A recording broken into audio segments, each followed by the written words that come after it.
Aquí le cuentan a los niños que en el interior de los bosques habitan criaturas mágicas y a mí me gusta pensar que algo de eso es cierto. Caminar en otoño por los bosques es pura magia. Es como si el viejo y milenario otoño pasara de puntillas, soltando centenares de hojas a su paso, cubriéndolo todo de rojos y dorados.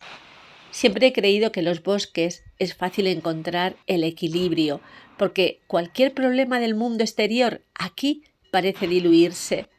Y es curioso que son los lugares más solitarios y casi diría que olvidados en el mundanal ruido de los pueblos y ciudades.